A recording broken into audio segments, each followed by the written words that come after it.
Narito ang iyong pang-araw-araw na horoscope para sa Scorpio para sa araw ng March 7, 2026.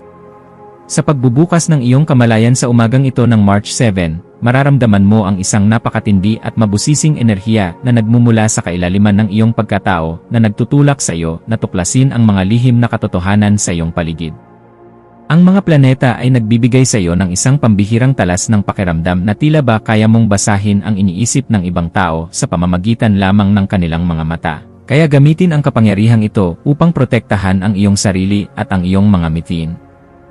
Huwag kang matakot na maging mapag-isa sa sandaling ito dahil ang iyong katahimikan ay nagtataglay ng malaking lakas na magagamit mo upang makabuo ng isang estratehiya na magdadala sa iyo sa rurok ng tagumpay ng may sapat na katuwiran at paninindigan sa bawat hakbang.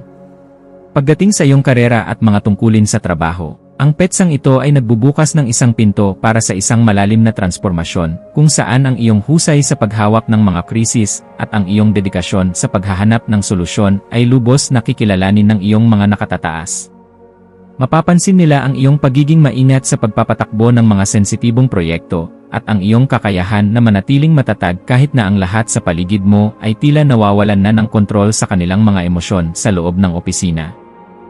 Huwag kang mag-atubiling ipakita ang iyong galing sa pananaliksik at pagsusuri dahil ang iyong mabusising paraan ng pagtatrabaho ay sadyang kailangan upang matiyak na ang inyong kumpanya ay hindi malalagay sa anumang panganib o maling direksyon sa hinaharap. Sa usaping pananalapi, ang araw na ito ay humihingi ng isang matalinong pagsusuri sa iyong mga nagawang budget upang masiguro na ang bawat sentimo ng iyong kita ay nailalagak sa mga investment na nagbibigay ng pangmatagalang seguridad at kapangyarihan.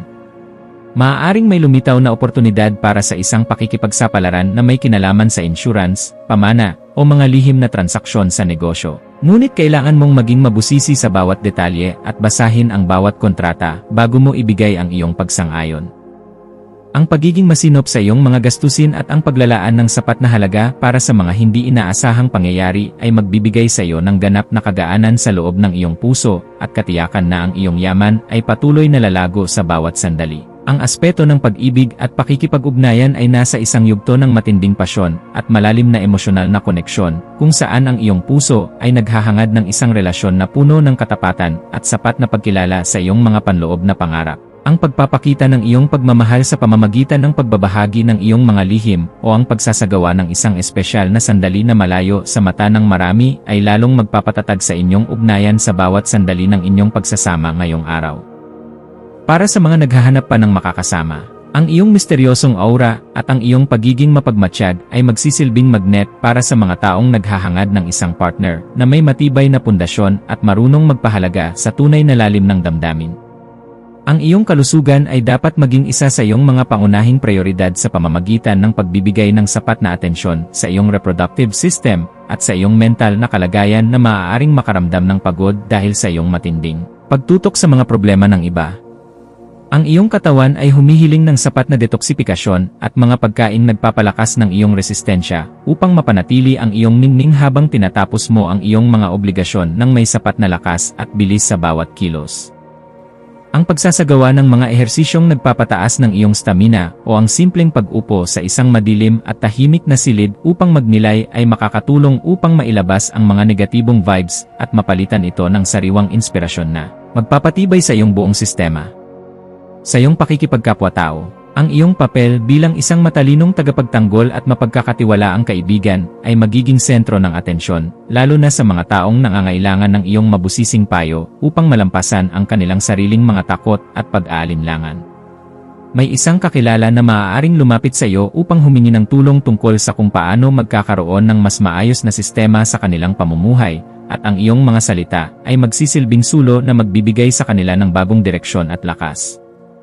Maging mapagmasid sa bawat pakikipag-usap dahil ang bawat impormasyon na iyong ibabahagi ay nagtataglay ng kapangyarihan na makapagpabago ng buhay ng iba nang may sapat na paggalang sa kanilang sariling kakayahan at kalayaan sa bawat hakbang na kanilang gagawin.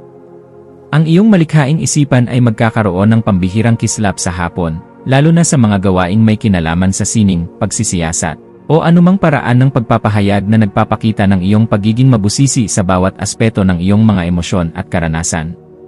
Huwag mong limitahan ang iyong sarili sa mga karaniwang pamamaraan lamang, bagkus ay subukan ang mga makabagong estilo na magpapakita ng iyong galing habang pinapanatili ang kalidad at dangal ng iyong mga gawa para sa iyong sariling kaganapan.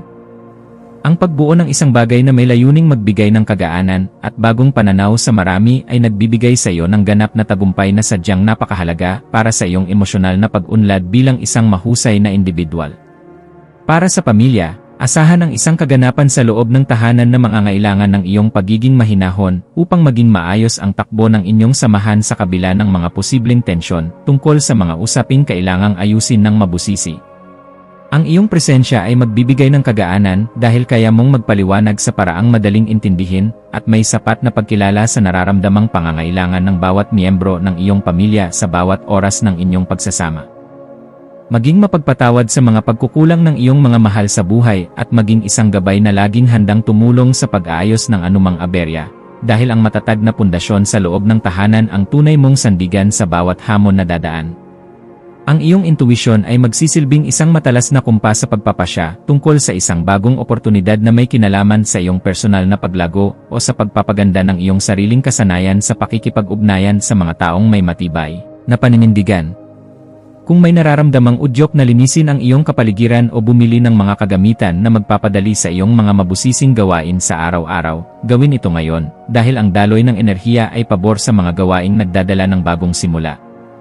Ang iyong panloob na boses ay malakas na nagpapaalala na handa ka na para sa isang mas mataas na antas ng kaganapan sa iyong pagkatao, kaya pakinggan ito at huwag hayaang ang mga alinlangan ay humadlang sa iyong asenso. Sa aspeto ng edukasyon at pagkuha ng karunungan, ang iyong isipan ay magiging kasing talas ng isang kidlat na handang unawain ang bawat komplikadong impormasyon upang mahanap ang pinakaugat ng katotohanan sa iyong mga pinag-aralan ngayong araw.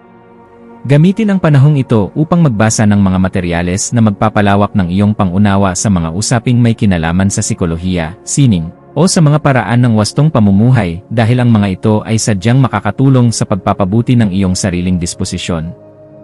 Ang bawat impormasyon na iyong matututunan ay magsisilbing hiya sa iyong isipan, kaya huwag kang titigil sa paghahanap ng liwanag hanggang sa marating mo ang ganap na kalinawan na iyong matagal nang hinahanap para sa iyong seguridad.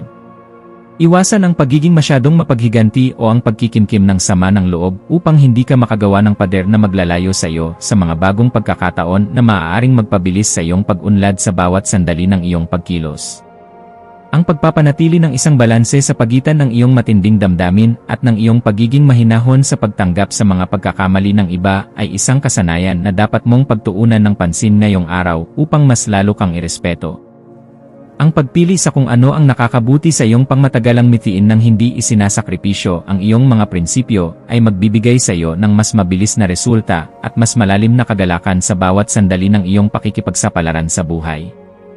Ang iyong espiritual na aspeto ay nangangailangan din ng pagkalinga sa pamamagitan ng paghahanap ng sandali ng katahimikan sa gitna ng iyong abalang schedule upang muling makakonekta sa iyong panloob na lakas na nagbibigay ng direksyon sa iyong buhay. Ang pagninilay-nilay tungkol sa iyong mga tunay na hangarin ay magbibigay sa iyo ng sagot kung bakit kailangan mong maging matatag at kung paano mo magagamit ang iyong talino para sa kabutihan ng iyong sarili at ng iyong kapwa-tao.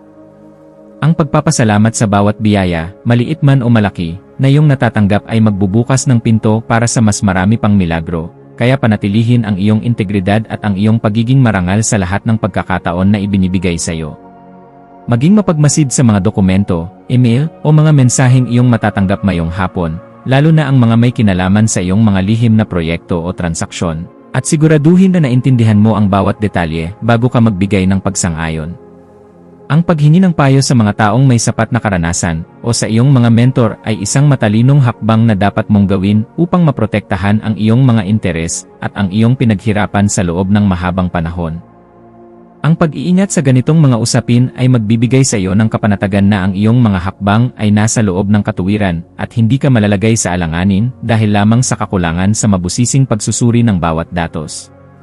Sa pagdating ng gabi, maglaan ng oras upang ayusin ang iyong kapaligiran at ang iyong isip sa pamamagitan ng paggawa ng mga bagay na nagpapakalma sa iyong sistema gaya ng paggawa ng listahan ng mga pasasalamat o pag-ayos ng iyong mga kagamitan. Ang kaayusan sa iyong kapaligiran ay direktang nakakaapekto sa iyong pakiramdam. Kaya ang pagliligpit ng iyong mga kagamitan at ang pag-aayos ng iyong kwarto ay makakatulong upang maalis ang mga tensyon sa iyong isipan na dulot ng sobrang pagpapakapagod. Ang pagpapasalamat sa bawat tagumpay na iyong nakamit sa araw na ito ay magpapanatili sa iyong positibong disposisyon, na siyang magsisilbing magnet para sa mas magagandang balita na darating sa iyong pintuan bukas para sa iyong patuloy na ikaunlad at kagalakan. Bilang huling payo para sa iyo, laging tandaan na ang tunay na lakas ay matatagpuan sa pagkakaroon ng isang mapayapang puso na laging handang umunawa sa sarili at sa ibang tao nang may sapat na pagmamahal sa bawat sandali ng iyong pagkilos. Manatiling nakatutok sa iyong sariling landas habang nagpapakita ng malasakit sa mga taong nasa paligid mo, dahil ang kaganapan ng iyong pagkatao ay matatagpuan sa pagbabahagi ng iyong liwanag ng may dangal sa lahat ng pagkakataon na ibinibigay sa iyo. Hayaang ang liwanag ng karunungan ang maging gabay mo sa pagtahak sa daan ng iyong mga adhikain, at maniwala ka na sa bawat pagsusumikap mo na magpakita ng kabutihan, mayroong magandang bukas na naghihintay para sa iyo sa bawat sandali. Ang iyong mga maswerteng numero para sa araw na ito ay 8, 11, at 19. Ang iyong maswerteng kulay ay itim o maroon na sumisimbolo sa kapangyarihan at lalim. At ang maswerteng gawain para sa araw na ito ay ang pagsasagawa ng pananaliksik sa isang bagong paksa, ang pakikipag-usap sa isang pinagkakatiwalaang katuwang tungkol sa iyong mga pangarap, o ang pag-aayos ng iyong mga mabusising kagamitan upang masiguro ang iyong ganap na pagiging organisado at handa.